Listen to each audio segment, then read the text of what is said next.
सभी को नमस्कार, आदाब, सत श्री अकाल। और मैं आदित्य भार्गव आप सभी का स्वागत करता हूं अपने हमारे चैनल प्रबोधनम में। आशा करता हूं सभी मस्त होंगे, बिंदास होंगे, झक्कास होंगे और लाइफ की रेल हमेशा यूं ही पटरी पे चलते रहे सभी के। हमने अभी तक अपने एनसीईआरटी सीरीज़ ऑफ हिस्ट्री में ग्रेड 6 के फोर्थ चैप्टर तक कर लिया है, फोर्थ चैप्टर के फर्स्ट पार्ट तक कर लिया है। और ये आपका सेकंड पार्ट है इस चैप्टर का। और अगर मैं आपको दोबारा वो सारी चीज़ें ब्रीफ में याद दिलाऊं तो अभी तक हम लोगों ने चैप्टर नंबर 1 में सोर्सेज के बारे में बात करा था कि हमारे पास कौन कौन से ऐसे सोर्सेज हैं जो हमें हिस्ट्री रिलेटेड एविडेंसेस बताती हैं, जो हमें अपने हिस्ट्री को कोरिलेट करने में मदद करती है। चैप्टर नंबर 2 और 3 में हमने देखा था कि उन एविडेंसेस के बिहाफ पर, उन एविडेंसेस के वजह से अभी तक हमने अपनी हिस्ट्री को क्या क्रिएट कर पाए। और हमने जाना था कि अभी तक अपनी एंशियंट हिस्ट्री को हम 3 ब्रॉडर सेक्शंस में बांट सकते हैं: पैलियोलिथिक, मेसोलिथिक और नियोलिथिक। ये 3 वो सेक्शंस हैं जिनमें हमें अपने ह्यूमन बींग्स को एज अ हंटर और गैदरर के रूप में देखते हैं। हमने जाना था इनके पीछे कि वो क्या रीजंस हैं कि हम ह्यूमन बींग्स को, उस टाइम की ह्यूमन बींग्स को हंटर और गैदरर कहते हैं। हमने विलेज लाइफ के बारे में देखा था और विलेज लाइफ में भी मैंने बताया था आपको कि इंडियन सब कॉन्टिनेंट में जो सुलेमान और करथार हिल्स थे वहाँ पर सबसे पहला विलेज इस्टेब्लिश हुआ, एग्रीकल्चर स्टार्ट हुआ उस पर्टिकुलर रीजन से। और चैप्टर नंबर 4 तक आते आते हमने इतना जान लिया है कि अब हम लोग अपने सिटी लाइफ में एंटर करने वाले हैं। क्योंकि अचानक से ही ऐसा तो हुआ नहीं होगा कि आज इंसान आया धरती पर और धरती पर आते हे आज हम लोगों ने विलेज लाइफ इस्टेब्लिश किया और कल हम लोगों ने सिटी लाइफ इस्टेब्लिश कर लिया। नहीं, किसी भी एक बड़े इंसिडेंट के पीछे पास्ट में बहुत सारे छोटे छोटे इंसिडेंट्स छुपे रहते हैं और ये लाखों साल की हिस्ट्री है जिसकी वजह से आज हम इस मुकाम तक पहुँचे हैं। आज हम इस सोशियो कल्चर को एग्जिस्ट कर रहे हैं या फिर एग्जिबिट कर रहे हैं। और हमने चैप्टर नंबर 4 में अपने अर्लीस्ट सिटी के बारे में जाना था जो कि आज से 4700 ईयर्स अगो था, या दूसरे शब्दों में कह लें 2700 BCE के टाइम में हमारे इंडियन सब कॉन्टिनेंट की फर्स्ट सिटी इस्टेब्लिश हुई थी जो कि हड़प्पन सिविलाइजेशन की एक पार्ट थी। हमने उस सिविलाइजेशन के बारे में, उस सिटी लाइफ को समझने के लिए हमने बहुत सारी चीज़ें देखी थी। हमने उस टाइम के लाइफस्टाइल को देखा था, हमें जो जो एविडेंसेस मिलते हैं उस टाइम के, उन एविडेंसेस के बारे में जाना था। हमने ड्रेनेज सिस्टम देखा था, घर किस तरीके के होते थे उनके बारे में जाना था। हमने इवन ये भी देखा था कि सिटी किस तरीके से 2 पार्ट्स में डिवाइडेड थी। फर्स्ट पार्ट जिसको हम लोग, जो कि हायर लेवल पे हुआ करता था, जिसको हम सिटाडेल कहते थे, और जो लोअर लेवल पे होता था उसको हम लोअर टाउन कहते थे, जो कि बहुत बड़ा होता था। इन सारी चीज़ों को हम पढ़ चुके हैं। अब आने वाले इस चैप्टर नंबर 4 के सेकंड पार्ट में हम देखेंगे कि किस तरीके से गुज़र बसर हुआ करती थी लोगों की, और फिर 2 जगहों के बारे में जानेंगे जो कि धौलावीरा और लोथल। और उन 2 जगहों के बारे में जानकर अपने एक सिटी लाइफ के ब्रॉडर कॉन्सेप्ट को क्लियर करने की कोशिश करेंगे कि उस टाइम पर सिटी लाइफ किस तरीके की होती थी।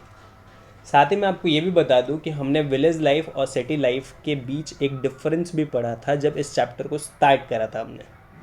और हमने जाना था कि भाई चैप्टर नंबर 1, 2 और 3 में विलेज लाइफ था, उसमें क्या क्या चीज़ें थी उनके बारे में, और चैप्टर नंबर 4 जो कि हमें सिटी लाइफ के बारे में बताता है।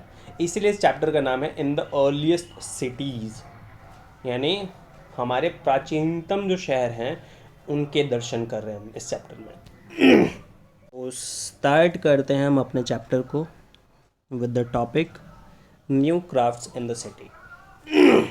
अब मैंने ऑलरेडी आप लोगों को बताया है कि भाई सिटी लाइफ एग्जिस्ट हो चुकी है आज से 2700 BC। मैं पूरे वर्ल्ड की बात नहीं कह रहा, मैंने शुरू में ही आप लोगों को बता दिया था कि हम इंडियन सब कॉन्टिनेंट की बात करने वाले हैं। और इंडियन सब कॉन्टिनेंट में जो भी पहला शहर रहा था, जो भी पहले सिटीज़ बसी थी, उनके बारे में हम लोग बात कर रहे हैं इस चैप्टर में। तो सिंपल सी बात है भाई, किसी सिटी में आप रह रहे हैं, सिटी क्या, अगर आप गांव में भी रह रहे हैं तो उस गांव में रहने के लिए आपको अपना जीवन बसर करने के लिए आपको कुछ ना कुछ चीज़ें करनी पड़ेंगी। इसी तरीके से शहरों में उस वक्त जो लोग रहे होंगे वो भी अपने जीवन को गुजर बसर करने के लिए कुछ ना कुछ तो करते ही होंगे। तो ट्रेडिंग देखी जाए तो ट्रेडिंग भी होती थी, क्राफ्टिंग भी होती थी, फार्मिंग भी होती थी, हर्डिंग भी होती थी, गैदरिंग भी होती थी उस सिटी लाइफ में। तो अभी तो हम लोग पढ़ेंगे कि न्यू क्राफ्ट्स कौन कौन से थे उस सिटी में, और उसके बाद हम धीरे धीरे अपने टॉपिक को आगे बढ़ाते हुए चलेंगे। तो अगर हम क्राफ्ट्स की बात करें तो हमें जितने भी एविडेंसेस मिले हैं उससे ये पता चलता है कि उस टाइम के जो क्राफ्ट्स थे वो बेसिकली 3 चीज़ों के मिलकर बनी हुई थी, आइदर स्टोन, शेल और मेटल। फॉर एग्ज़ाम्पल, कॉपर और ब्रॉन्ज के हमें टूल्स, वेपन्स और ऑर्नामेंट्स एंड वेसल्स मिले हुए हैं। टूल्स हथियार, टूल्स और वेपन्स हथियार है आपके, ऑर्नामेंट्स मीन्स ज्वेलरीज वगैरह, और वेसल्स मीन्स बर्तन वगैरह। और गोल्ड और सिल्वर के ऑर्नामेंट्स एंड वेसल्स मिले हुए हैं। अब आप समझ सकते हैं कि ये मेटल्स हैं, मेटल्स और एलॉयज़ हैं जिनकी ये सारी चीज़ें बनी हुई हैं। इसी तरीके से स्टोन्स की भी बहुत सारी चीज़ें मिलकर बनी हुई हैं, शेल्स की भी बहुत सारी चीज़ें मिलकर बनी हुई हैं। तो हमने उस पास्ट को देखा तो नहीं है, हमें उस टाइम के जो एविडेंसेस मिलेंगे, उस टाइम के जो सोर्सेज मिलेंगे, उसी से हम पता लगाएंगे कि हमें उस टाइम पे क्या लाइफ रहती होगी।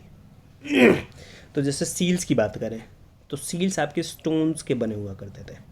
अभी मैंने बताया कि क्राफ्ट्स जितनी भी चीज़ें थी या तो वो स्टोन की बनी हुई हैं या फिर शेल की बनी हुई थी या मेटल्स के बने हुए थे। तो मेटल्स के बारे में हमने जाना कि मेटल्स में कॉपर और ब्रॉन्ज ज़्यादा यूज़ होता था, गोल्ड और सिल्वर भी यूज़ होता था साथ में। फिर हमने जाना कि सील जो थे वो स्टोन के बने हुए थे, जो कि रेक्टेंगुलर शेप में, ज़्यादातर आपको रेक्टेंगुलर या फिर स्क्वायर शेप में मिलेंगे। और इनके ऊपर एक विशेषता होती थी कि उनके ऊपर एनिमल की कार्विंग होती थी, मतलब सील्स के ऊपर एनिमल बने हुए रहते थे। और साथ में कुछ लिखा भी ऐसा रहता था जो कि आज के टाइम में अनडेसिफर्ड है। मैंने ऑलरेडी आपको डेसिफर्ड और अनडेसिफर्ड शब्द का मतलब बता दिया है। अनडेसिफर्ड का मतलब है कि जिसको आप आज तक स्टडी नहीं कर पाए हैं, जिस चीज़ को अभी तक आप स्टडी नहीं कर पाए हैं, उसको अभी तक जिस स्क्रिप्ट को आप नहीं समझ पाए, उसको हम अनडेसिफर्ड कहते हैं। तो सील्स के ऊपर अभी आप समझ चुके होंगे सील्स कैसे होते थे। सील्स पत्थर के बने हुए होते थे, उनके ऊपर एनिमल बने हुए होते थे, और साथ में उसके ऊपर कुछ ऐसा लिखा हुआ होता था जो अभी तक हम नहीं समझ पाए। उसके बाद वेट्स की बात करें, वेट्स मतलब भार, बाट जिन्हें जिन्हें हम कहते हैं। आपने आज के टाइम में भी बाटों को देखा होगा, बाट को यूज़ करते हैं मेज़रमेंट के लिए, है ना। अगर आप 2 किलो चीनी लेने जाएंगे तो 2 किलो का बाट एक तरफ रख दिया जाएगा और उसको चीनी के साथ कंपेयर किया जाएगा। तो वो जो उसको इंग्लिश में वेट कहते हैं। तो वेट्स जो थे वो चर्च स्टोन, ये स्टोन आपको याद रखना है, चर्च स्टोन, चर्च स्टोन के बने हुआ करते थे। और साथ में यूनिफॉर्मिटी बहुत ज़्यादा होती थी। अब यूनिफॉर्मिटी क्या होती है, मतलब समान रूपता। फॉर एग्ज़ाम्पल, अगर आपने कभी कबाड़ी वालों को देखा हो तो वो लोग करते क्या है कि ईंटों को यूज़ कर लेते हैं एज अ वेट। वो समान नहीं है, क्योंकि ईंट का वज़न करेक्ट 2 किलो नहीं होगा, समथिंग ऊपर नीचे हो सकता है। लेकिन अगर जो प्रॉपर वेट होता है, जो प्रॉपर बाट होती है, वो यूनिफॉर्म होती है, वो उसकी उसकी वैल्यू फिक्स्ड होती है। तो उस टाइम के भी जो वेट्स मिले हैं हमें वो यूनिफॉर्म थे। और किस चीज़ के बने हुए करते थे, तो चर्च स्टोन। इसके साथ साथ बीड्स की बात करें तो बीड्स जो हैं वो आपके कार्नेलियन स्टोन के बने हुए मिलते हैं।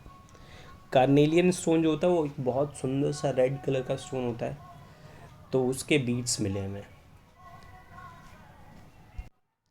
इसके साथ साथ हमें क्लोथ्स के भी एविडेंसेस मिलते हैं।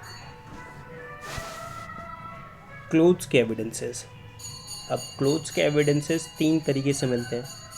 पहला तो हमें उस टाइम के कुछ ऐसे भी कपड़े मिले हैं जो ढक्कन से कवर्ड, ढक्कन से जुड़े हुए अटैच्ड मिले हैं। तो एक एविडेंस तो ये मिलता है हमें कि हाँ भाई उस वक्त कपड़ा रहा होगा, कपड़े के बारे में लोगों को पता होगा। साथ में एक ऐसा स्टैचू भी मिला है एक आदमी का जिसने एक एम्ब्रॉयडर्ड क्लोथ पहना हुआ है। एम्ब्रॉयडर्ड क्लोथ का मतलब है डिज़ाइन वाला क्लोथ पहना हुआ है। अब ये 2 एविडेंसेस हमें क्या बता रहे हैं? हमें ये बता रहे हैं कि हाँ उस टाइम में क्लोथ का प्रचलन था, यानी कपड़े के बारे में उस टाइम के लोगों को पता था। इसके साथ साथ स्पिंडल वूल्स भी मिलते हैं हमें, जो कि टेराकोटा और फैंस के बने हुआ करते हैं। अब स्पिंडल वूल के बारे में अगर हम जानें तो आप जो चरखा होता है, आप लोगों ने देखा होगा शायद कि गांधी जी चरखा चलाते थे, है ना, खादी के कपड़े का सामान बनाने के लिए। तो वैसा ही चरखा जो होता है उसको हम लोग स्पिंडल वूल कहते हैं, जो कि टेराकोटा और फयान्स का मिला है हमें। टेराकोटा के बारे में तो हमें पता है कि भाई एक किस्म का रेडिश ब्राउन क्ले होता है। फयान्स के बारे में बात करें तो ये एक आर्टिफिशियल मटेरियल है, ये नेचुरल मटेरियल नहीं है। नेचुरल मटेरियल मतलब जो प्रकृति से मिला हो, नहीं। इस मटेरियल को हमने बनाया है फैंस को। और इसको बनाया कैसे है? तो हमने सैंड या फिर पाउडर्ड क्वार्ट्ज में गम को मिला दिया। सैंड या फिर पाउडर पीस के, क्वार्ट्ज को पीस कर उसमें गम मिला दिया, तो अब उसको कोई भी शेप दोगे तो वो आप दे सकते हो। तो ये जो पाउडर्ड क्वार्ट्ज है या फिर सैंड है जिसमें आपने गम मिला दिया है, इसको आप फयान्स कहते हैं। तो फयान्स या फिर टेराकोटा के हमें स्पिंडल वूल्स भी मिले। अब स्पिंडल का काम तो वही कपड़े से रिलेटेड ही होता है। तो इन 3 चीज़ों से हमें पता चलता है कि उस टाइम में क्लोथ भी थे, यानी क्राफ्ट के रूप में एक क्लोथिंग भी था। तो क्राफ्ट के रूप में क्या क्या चीज़ें हमें देखने को मिली? वेट्स देखने को मिली हैं, बिट्स देखने को मिली हैं, ज्वेलरीज देखने को मिले हैं, वेसल्स, वेपन्स, टूल्स, ये सब क्या है? सील्स, ये सब क्राफ्ट का ही तो एक पार्ट है। अब यहाँ पर मैं एक बात बता देना चाहता हूँ, क्योंकि इतनी यूनिफॉर्मिटी, इतनी ज़्यादा बारीकी और इतने ज़्यादा टेक्निकल एस्पेक्ट्स को यूटिलाइज करके इन सब चीज़ों को बनाया गया था, तो इससे हम एक अंदाज़ा लगा सकते हैं कि उस वक्त भी स्किल्ड लेबर या फिर स्पेशलिस्ट एग्जिस्ट करते रहे होंगे। तो स्पेशलिस्ट किन्हें कहते हैं? Specialist is a person who is trained to do only one kind of work. Specialist उसको कहा जाता है जो किसी एक काम में बहुत ज़्यादा ही स्किल्ड है, बहुत ज़्यादा ही उत्तीर्ण है। फॉर एग्ज़ाम्पल राजू भाई जो हैं वो पानी सर्व करने में बहुत ज़्यादा ही अच्छे हैं। इसका मतलब क्या है कि वो बहुत, मतलब वो इस वर्क में बहुत बड़े स्पेशलिस्ट हैं, इस तरीके से। या फिर एक हमारे पास काजू भाई हैं जो कि दांत निकालने में ज़्यादा ही ऊंचे लेवल के हैं ना, समझ रहे हो आप? तो इसका मतलब कि वो उस काम में स्पेशलिस्ट है। अब क्राफ्टिंग हो रही है, मैन्युफैक्चरिंग हो रही है, तो सिंपल सी बात है, ये क्राफ्टिंग और मैन्युफैक्चरिंग के लिए आपको चाहिए रॉ मटेरियल। रॉ मटेरियल किसे कहते हैं? किसी भी चीज़ को बनाने के लिए जो कच्चा माल इस्तेमाल होता है उसको हम कहते हैं रॉ मटेरियल। फॉर एग्ज़ाम्पल आपने चाय बनाना है, और चाय बनाने के लिए आपको चाहिए दूध, पानी, चाय पत्ती, चीनी। तो ये जो चीज़ें आपको चाय बनाने के लिए चाहिए, उन चीज़ों को हम कहते हैं कंपोनेंट्स या फिर रॉ मटेरियल। तो रॉ मटेरियल या तो लोकली अवेलेबल होता है या फिर हमें दूर जाकर लेकर आना होता है। फॉर एग्ज़ाम्पल आपके किसी जगह पे, आप जहाँ पर रहते हैं वहाँ पर कोई रॉ मटेरियल अवेलेबल नहीं है, तो फिर आपको दूसरी जगह जाकर लेकर आना पड़ेगा या फिर वहाँ से इंपोर्ट करवाना पड़ेगा। तो ऐसा ही उस वक्त भी होता था। तो अगर रॉ मटेरियल या तो लोकली अवेलेबल होगा या फिर डिस्टेंट प्लेसेस पर ट्रैवलिंग करके आपको वो चीज़ लेकर आनी पड़ेगी। फॉर एग्ज़ाम्पल अगर हम अपने एविडेंसेस को देखें तो हमें पता चलता है कि भाई कॉपर अफ़गानिस्तान सॉरी राजस्थान और ओमान से मंगाया जाता था। राजस्थान के बारे में पता है आपको। ओमान जो है वो इंडिया का पार्ट नहीं है, वो बाहर एशिया का ही पार्ट है लेकिन इंडिया का पार्ट नहीं है। फिर एक दूसरी कंट्री है वो। इसी तरीके से टीन जो है वो अफ़गानिस्तान और ईरान से मंगाया जाता था। इसी तरीके से गोल्ड कर्नाटक से मंगाया जाता था। तो आप समझ सकते हैं कि जो चीज़ ईज़िली अवेलेबल नहीं है किसी लोकल प्लेस पर, या दूसरे शब्दों में कह लो अगर कोई चीज़ लोकली अवेलेबल नहीं है तो उसको दूसरी जगहों से इंपोर्ट कराया जाता है। तो इससे हमें समझ में आता है कि उस टाइम की जो सिटी लाइफ थी उसमें ट्रेडिंग का भी सिस्टम था, इंपोर्ट एक्सपोर्ट होता रहता था। और सिटी लाइफ की एक विशेषता है ये one of the most common feature है इंपोर्ट एक्सपोर्ट का। अब हमें कैसे पता चलता है कि भाई उस वक्त भी सामान ट्रांसपोर्ट हुआ करते रहे होंगे, या फिर ट्रांसपोर्टेशन का मोड क्या रहा होगा? तो ट्रांसपोर्टेशन के मोड जो हैं वो दो या तो तीन है बेसिकली। या तो अपना पैदल गाड़ी, मतलब पैदल चल के जाओ, या बुलक कार्ट्स बैलगाड़ी, या फिर बोट। तो हमें इनके बारे में कैसे पता चलता है? तो बुलक कार्ट्स या फिर बोट की बात करें तो हमें टॉयज़ और सील से पता चलता है। जैसे फॉर एग्जांपल आप देख सकते हैं ये एक टॉय है ना। अब इस टॉय को देखकर ही हमें पता चल रहा है ये उस टाइम का टॉय है। तो इससे पता चल रहा है कि भाई उन लोगों को भी बैलगाड़ी के बारे में पता था, और वो बैलगाड़ी, अब देख सकते हैं इस बैलगाड़ी के ऊपर कुछ सामान रखा हुआ है। तो इससे आपको आइडिया लग चुका है कि वो उस वक्त भी बैलगाड़ी का इस्तेमाल ट्रांसपोर्टेशन के लिए किया जाता होगा। उसके साथ साथ इस सील को अगर आप देखेंगे तो इसके ऊपर आप देख रहे हैं कि इसके ऊपर नाव बनी हुई है ना। ये नाव बनी हुई है। तो इससे क्या पता चलता है हमें कि भाई नाव के बारे में भी उनको पता था। यानी अगर कोई सी ट्रैवलिंग करके कोई इंपोर्ट एक्सपोर्ट करवाना होता था तो वो भी वो कर सकते थे। तो सोच सकते हैं they were so much developed that time. अब बात आती है कि फूड, भाई लोग कहीं भी रहें, गांव में रहें चाहे शहर में रहें, खाना तो सभी को चाहिए। तो खाने की व्यवस्था क्या होती थी? तो खाने के लिए अपने पास बहुत सारी चीज़ें हैं, जैसे कि फार्मिंग। बेसिकली अगर मैं बात करूँ शुरू से लेकर अब तक की, तो आदमी ह्यूमन बीइंग्स जो हैं वो दो चीज़ों के ऊपर ही डिपेंडेंट रहे हैं फूड के लिए। एक है प्लांट और दूसरा है एनिमल। प्लांट के ऊपर दो तरीक़ों से, आइदर नेचुरल प्लांट्स को, भाई नेचुरली कोई प्लांट ग्रो कर चुका है उससे आपने कोई सामान तोड़ा और खा लिया और इकट्ठा भी कर लिया, इसको कहते हैं हम गैदरिंग। दूसरा है कि आपने किसी पौधे को ग्रो करवाया, क्रॉप को ग्रो कराया, तो इसको हम कहेंगे एग्रीकल्चर। तो या तो फार्मिंग या गैदरिंग प्लांट्स के लिए, प्लांट प्रोडक्ट्स को गेट करने के लिए, और हंटिंग या रियरिंग एनिमल प्रोडक्ट्स को गेट करने के लिए। तो हंटिंग मतलब शिकार करना, रियरिंग मतलब पालना। तो किसी एनिमल को पाल लिया आपने और उससे उससे जो चीज़ उस वो दे सकता है आपने उससे वो चीज़ ले ली। जैसे कि आपने गाय पाला तो गाय आपको दूध दे रही है, जब दूध देने का टाइम ख़त्म हो गया उसका, फाइनली अब वो कभी दूध नहीं दे सकती है, तो मीट के तौर पे भी लोग यूज़ कर लेते हैं। वैसे हमारी सभ्यता में भाई गाय वगैरह नहीं खाना चाहिए, और अच्छी बात भी नहीं है ना, क्योंकि बहुत बहुत ज़्यादा ही कीमती चीज़ है वो। सबके अपने अपने फीलिंग जुड़े हुए रहते हैं ना हर एक चीज़ से। तो अगर हम फार्मिंग में बात करें तो फार्मिंग में क्या क्या चीज़ें वो ग्रो कराते थे? तो wheat, barley, pulses, peas, rice, sesame, linseed and mustard, इन सब चीज़ों को वो ग्रो कराते थे।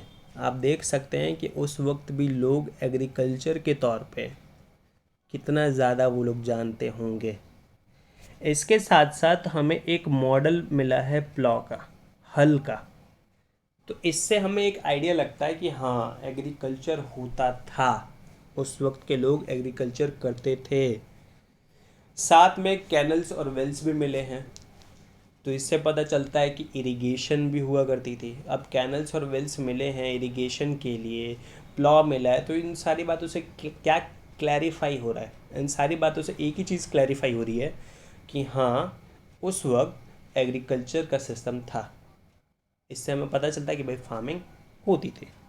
साथ में एनिमल्स, कुछ ऐसे एनिमल के बोन्स मिले हैं जो कि रियरिंग जिनकी की जाती होगी, जैसे कि cattle, sheep, goat and buffalo. ये वो एनिमल हैं जिनके बोन्स हमें मिले हैं, और इससे पता चलता है कि इनकी रियरिंग की जाती होगी उस वक्त। मैंने ऑलरेडी बताया कि भाई अपने मतलब इस सिटी लाइफ में फूड के लिए अपने पास क्या क्या चीज़ें हैं? फार्मिंग है, गैदरिंग है, हंटिंग है, रियरिंग है। और ये चारों चीज़ें ह्यूमंस करते थे that time in the city life. अब आप देख सकते हैं, ये सील के बारे में अभी मैंने कुछ देर पहले बताया था, आप इस सील को देख सकते हैं। इस सील के ऊपर आप देखिए, आपको एक एनिमल दिखाई देगा, एनिमल मोटिफ दिखाई देगा। और इसके ऊपर में अगर आप देखें तो यहाँ पर आपको एक स्क्रिप्ट भी दिखाई दे रही है, जिसको अब तक हम समझ नहीं पाए कि ये स्क्रिप्ट थी क्या। और ये वो आदमी है जिसके बारे में अभी हमने बात करा था, जिसकी स्टैचू हमें मिली है। और देख रहे हैं कि इसने कपड़ा पहना हुआ है ना, तो यहाँ से हमें पता चलता है कि भाई कपड़े की नॉलेज थी। और ये वो प्लॉ है जिसके बारे में भी हमने बात करा था कि प्लॉ का मॉडल मिला हमें। तो ये वो प्लॉ है जिसका मॉडल हमें मिला हुआ है। ओके। और मैंने ऑलरेडी बताया था कि हम आगे दो शहरों के बारे में बात करने वाले हैं। तो पहला शहर है धौलावीरा, जिसके बारे में हम जानेंगे। और दूसरा शहर है लोथल, इसके बारे में भी हम थोड़ी देर में जानेंगे। और फिर हम जानेंगे कि इस सभ्यता का क्या हुआ, इस सिविलाइजेशन का क्या हुआ, क्या ये सिविलाइजेशन अब भी है या ख़त्म हो चुकी है।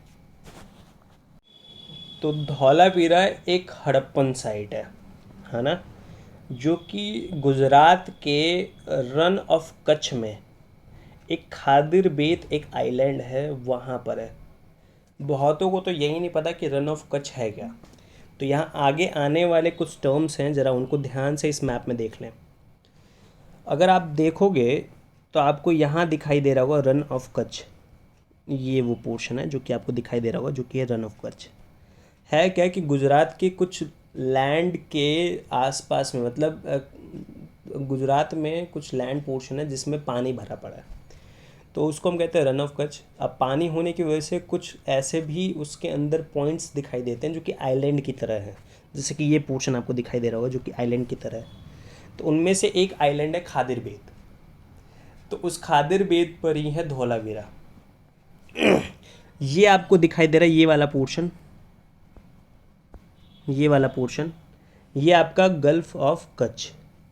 और आपको एक और पोर्शन दिखाई दे रहा होगा जो कि है ये वाला पोर्शन, ये आपका गल्फ ऑफ खंबत। तो ये तीनों चीज़ों को ध्यान रखें, ये है रन ऑफ कच्छ, ये आपका गल्फ ऑफ कच्छ, और साथ में ये आपका गल्फ ऑफ खंबत, है ना, ये आपका गल्फ ऑफ कच्छ। तो ज़रा इन तीनों चीज़ों को ध्यान रखना है, क्योंकि इनसे आपको आइडिया लग जाएगा कि वो शहर, वो पर्टिकुलर सिटी कहाँ पर है अभी के टाइम।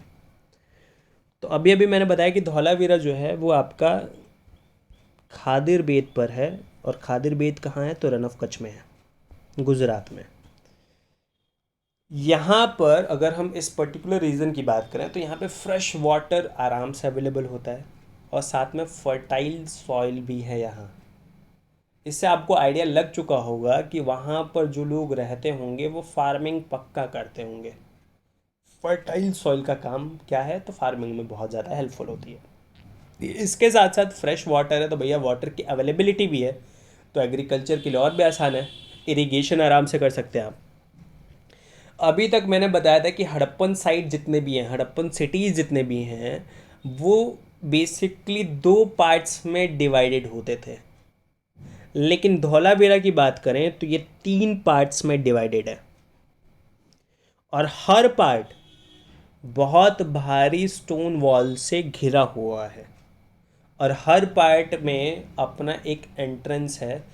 तो आप समझ सकते हैं कि इसमें अगर 3 पार्ट्स हैं, 3 सेक्शंस में हमने इसको बांटा हुआ है और तीनों सेक्शंस प्रॉपर तरीके से क्या है, एक दूसरे वॉल्ड हैं प्रॉपर तरीके से। और तीनों सेक्शन के पास क्या है, अपना खुद का गेटवे एंट्रेंस सिस्टम है। तो ये पूरा शहर 3 पार्ट में बटा हुआ है। इसके साथ साथ लार्ज ओपन एरिया है जहाँ पर पब्लिक सेरेमनीज हुआ करती थी। और एक और चीज़ हमें मिली है, वो है हमारे पास large letters of Harappan script. Harappa में उस वक्त जो चीज़ें लिखी जाती थी, जो स्क्रिप्ट थी, वैसे स्क्रिप्ट्स में कुछ बहुत बड़े बड़े शब्दों में बहुत बड़े बड़े पत्थरों के कुछ शब्द लिखे हुए हैं। हम, ये अलग बात है कि हम अभी उन शब्दों को नहीं समझ पाए हैं, लेकिन अगर आप उन पत्थरों को देखेंगे, उन स्क्रिप्ट्स को देखेंगे, पत्थरों से बने हुए स्क्रिप्ट्स को देखेंगे, तो आपको पता चल जाएगा कि वो शायद लकड़ी में वो पहले इंसर्टेड थे, लेकिन लकड़ी क्योंकि बहुत सालों की वजह से, बहुत सालों में वो लकड़ी बायोडिग्रेड हो चुकी है, ख़त्म हो चुकी है। तो अभी आपको सिर्फ वो पत्थरों के स्क्रिप्ट दिखाई देंगे और कुछ नहीं दिखाई देगा, है ना। तो अभी हमने जाना यहाँ पर आपका कोई धौलावीरा एक सिटी है, सिटी थी, जिसके बारे में हमने जाना। इसके साथ साथ लोथल के बारे में जाने, तो लोथल के बारे में भी मैंने बताया कि ये भी एक हड़प्पन साइट रह चुका है। और ये जो है ये ट्रिब्यूटरी पर है, साबरमती जो ट्रिब्यूटरी है, साबरमती की जो ट्रिब्यूटरी है उस पर है। ट्रिब्यूटरी के बारे में हम लोगों ने फर्स्ट चैप्टर में पढ़ा था। ट्रिब्यूटरी जो उन नदियों को कहते हैं, उन छोटी नदियों को कहते हैं जो बड़ी नदी में मिल जाती हैं। फॉर एग्ज़ाम्पल यमुना जो है वो एक ट्रिब्यूटरी है गंगा की, क्योंकि गंगा एक बहुत बड़ी नदी है। और यमुना जो है वो है तो वो भी बड़ी, लेकिन इतनी बड़ी भी नहीं है। वो फाइनली आके इलाहाबाद में, प्रयाग में मिल जाती है गंगा से। तो यमुना एक ट्रिब्यूटरी है, सहायक नदी है किसकी, तो गंगा की। तो साबरमती की जो ट्रिब्यूटरी है उस पर ही है आपका लोथल। और ये जो लोकेलिटी है, ये जो लोथल है, ये गल्फ़ ऑफ खंबत के पास में है। अब गल्फ़ ऑफ खंबत अभी अभी मैंने दिखाया यहाँ पर, यानी इस पर्टिकुलर रीजन में है आपका लोथल, इस पर्टिकुलर रीजन में है लोथल। और धौलावीरा किधर है, तो धौलावीरा इस पर्टिकुलर रीजन में। यहाँ पर हमें स्टोर हाउस मिले और उन स्टोर हाउस में सील्स और सीलिंग्स मिली हैं। स्टोर हाउस तो पता है, सील भी पता है। सील हमें पता है, आपने भी देखा होगा कि बहुत बार बहुत ज़्यादा कीमती चीज़ें, बहुत ज़्यादा प्राइवेट चीज़ें होती हैं तो उनके ऊपर सील लगा दिया जाता है, थप्पा मार दिया जाता है, मुहर मार दिया जाता है। और अगर मुहर खुला हुआ मिले तो समझ जाओ कि उसमें कुछ छेड़खानी की गई है।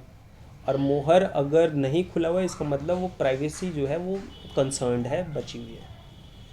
इसी तरीके से, और सीलिंग क्या होता है, तो उस सील का जो इम्प्रेशन होता है, उस मोहर का जो थप्पा होता है, मान लो कि मिट्टी है, मिट्टी के ऊपर आपने सील मारा, तो उस मिट्टी के ऊपर क्या आ जाएगा, एक इम्प्रेशन आ जाएगा उस सील का। तो वो जो इम्प्रेशन आया है उसको हम कहेंगे सीलिंग। तो हमें सील और सीलिंग्स दोनों मिले हैं स्टोर हाउसेज में। अब यहाँ से पता चलता है कि ये एक पर्टिकुलर पोर्शन रहा होगा, ये लोथल एक ऐसा साइट रहा होगा जो कि फैक्ट्री साइट भी रहा होगा, यानी यहाँ पर चीज़ें बनती भी होंगी। और किन चीज़ों की बनती होंगी, स्टोन की, शेल की, मेटल की। और बिल्डिंग्स मिले हैं जो कि हमें लगता है कि शायद ये वर्कशॉप रहे होंगे। अब ये कैसे पता चलता है हमें, क्योंकि वहाँ पर बहुत सारे बीट्स के पीसेस मिले हैं, साथ में हमें आधे बने हुए बीट्स भी मिले हैं, साथ में टूल्स मिले हैं जो कि बीड मेकिंग में काम आते होंगे, और कुछ फिनिश्ड बिट्स भी मिले हैं वहाँ पे। तो इससे पता चलता है कि भाई एक वर्कशॉप रहा होगा वहाँ पे, जहाँ पे बीड मेकिंग का काम होता रहा होगा। साथ में लोथल में एक डॉकयार्ड भी मिला है। डॉकयार्ड जो होता है वो होता क्या है कि जैसे समुद्र है, तो समुद्र का थोड़ा सा पोर्शन जो है कट करके एक पर्टिकुलर लोकल रीजन में ले आते हैं। तो इससे होता क्या है कि बाई चांस ये बहुत बड़ा समुद्र है, समुद्र काफ़ी बहुत बड़ा ये होता है, तो इसका पर्टिकुलर पोर्शन कट करके इधर लैंड के पास लेकर आए। तो हुआ क्या कि पानी यहाँ तक आ चुका है, तो यहाँ पे कोई भी बोट आ सकती है, यहाँ पे लैंड कर सकते हैं और यहाँ से हम लोग सामान को निकाल सकते हैं। तो ये जो पर्टिकुलर पोर्शन आपने क्रिएट किया है इसको हम कहते हैं डॉकयार्ड, यानी पानी वाले जो जहाज़ होते हैं उनके रहने के लिए जो जगह होती है, जो उनके रेस्ट करने के लिए जो जगह होती है, उसको हम कहते हैं डॉकयार्ड। तो लोथल में हमें एक डॉकयार्ड मिला है और इससे हमें पता चलता है कि भाई ज़रूर डिस्टेंट सी प्लेसेस पर ट्रैवलिंग की जाती होगी, इंपोर्ट एक्सपोर्ट का काम होता रहता होगा। सिटी लाइफ बेस्ट लाइफ रहती है, तो सिंपल सी बात है यहाँ पर मतलब ट्रेडिंग झिक के होता होगा। तो इससे हमें आइडिया लगता है कि भाई साहब बहुत ज़्यादा ही इंपोर्ट एक्सपोर्ट यहाँ पर होता रहता होगा। अब सवाल ये आता है कि भाई इतना ज़्यादा फ्लोरिश सिटी सेटलमेंट्स कैसे ख़त्म हुए। तो हमें आइडिया लगता है कि ये लगभग 3900 ईयर्स अगो, आज से 3900 साल पहले लगभग ये एंडिंग प्रोसेस हुआ होगा। और आज से 3900 ईयर्स अगो का मतलब है 1900 BC। तो 1900 BC में एंडिंग हुई होगी। इसके पर्टिकुलर कोई मतलब एक सर्टेन एविडेंसेस नहीं मिलते हैं, सर्टेन रीजंस का पता भी नहीं चलता हमें कि ये कैसे एंड हुआ। लेकिन स्कॉलर्स जो हैं जो इसकी स्टडी करते हैं वो बेसिकली 4 ऐसी बातें बताते हैं इनकी एंडिंग के लिए। पहला कि हो सकता है रिवर्स ड्राई अप हो चुकी हों, तो रिवर्स ड्राई अप हो चुकी होंगी तो उनको पानी अवेलेबल नहीं हो पाता होगा, प्रॉपर फार्मिंग नहीं कर पाते होंगे, तो इसकी वजह से धीरे धीरे ये सेटलमेंट्स वहाँ से कहीं और शिफ्ट कर गए या फिर ये सेटलमेंट्स ख़त्म हो गए। फिर हो सकता है डिफॉरेस्टेशन हुआ हो, किसकी वजह से, तो फ्यूल रिक्वायरमेंट की वजह से और ग्रेजिंग की वजह से। मैंने आपको बताया था कि ब्रिक्स की बनी हुई बिल्डिंग्स मिली हैं हमें। अब ब्रिक को बनाने के लिए आपको गर्म करना पड़ता है, उसको बेक करना पड़ता है, तो बेकिंग के लिए फ्यूल चाहिए ना। वो फ्यूल कहाँ से मिलेगा, तो भाई पेड़ पौधे। तो डिफॉरेस्टेशन का काम, डिफॉरेस्टेशन जो हुआ होगा वो एक तो फ्यूल रिक्वायरमेंट की वजह से हुआ होगा और दूसरा ग्रेजिंग की वजह से। बहुत सारे एनिमल्स की हर्डिंग हुआ करती थी, एनिमल्स को खाना चाहिए तो ग्रेज करते होंगे, जिसकी वजह से डिफॉरेस्टेशन हुआ होगा। तो डिफॉरेस्टेशन भी हो सकता है एक एंडिंग का कॉज, हड़प्पन सिविलाइजेशन के एंडिंग का एक कॉज हो सकता है डिफॉरेस्टेशन। इसके साथ साथ फ्लड के भी एविडेंसेस मिलते हैं हमें कि फ्लड आया होगा पर्टिकुलर रीजन में। लेकिन ये सारे रीज़न जो बता रहा हूँ मैं, ये हर मतलब पूरे सेटलमेंट के लिए नहीं है। कहीं पर आपको रिवर ड्राई अप के एविडेंसेस मिलते हैं, कहीं पर फ्लड के एविडेंसेस मिलते हैं, कहीं पर डिफॉरेस्टेशन के एविडेंसेस मिलते हैं, और कहीं पर तो हमें बहुत सारे लोगों की अस्थियां मिलती हैं। और इससे पता चलता है कि भाई हो सकता है कि उस वक्त जो रूलर्स रहे होंगे उन्होंने अपना पूरा कंट्रोल लॉस्ट कर दिया होगा और उन्होंने सबको मारना स्टार्ट कर दिया होगा। तो ये भी एक रीज़न हो सकता है ending of this florist city. तो ये कुछ कॉजेज़ हैं जो कि इस सिटी लाइफ के एंडिंग के कॉजेज़ हैं। तो इस चैप्टर में हमने पढ़ा गया, इस चैप्टर में हमने सबसे पहले जाना है कि भाई हड़प्पन सिविलाइजेशन क्या थी, उसके फीचर क्या थे, वहाँ पे लोग अपनी गुज़र बसर करने के लिए क्या क्या स्ट्रेटजीज़ अपनाते थे, उनको फूड कैसे मिलता था, रॉ मटेरियल क्या होता है, वो रॉ मटेरियल्स कहाँ से मिलते थे। फिर हमने 2 सिटीज़ के बारे में पढ़ा, धौलावीरा और लोथल के बारे में, और इसके साथ साथ हमने इस सिटी के एंडिंग के बारे में भी जाना। तो इस तरीके से हम इस चैप्टर को फिनिश करते हैं। मैं आपसे दोबारा एक ही रिक्वेस्ट करूँगा कि आप बुक को पढ़ें। बुक्स पढ़ेंगे तो आपको बहुत सारी चीज़ें आइडिया मिलेंगी, बहुत सारे आइडियाज़ मिलेंगे, और बुक पढ़ना बहुत अच्छी चीज़ है। तो इसीलिए बुक को पढ़ते रहें। आप लेक्चर देखोगे उसके बाद बुक पढ़ोगे, आपको सारी चीज़ें एक ही बार में समझ में आ जाएंगी, आपको 10 बार माथा मारने की बिल्कुल ज़रूरत नहीं पड़ेगी। इसके साथ साथ एक दोबारा वही रिक्वेस्ट, भाई पैंडमिक टाइम है, सेफ़ रहिए, वैक्सीनेट करवा लीजिए खुद को, और इसके साथ साथ जितने भी आपको सेफ गाइडिंग के जितने भी गाइडलाइंस मिलते हैं उन सबको फॉलो कीजिए। Okay, thank you. और इसके साथ साथ प्लीज़ यार लाइक शेयर एंड सब्सक्राइब तो करना बनता है ना, अपना चैनल है तो लाइक कीजिए, शेयर कीजिए और सब्सक्राइब कीजिए। Thank you.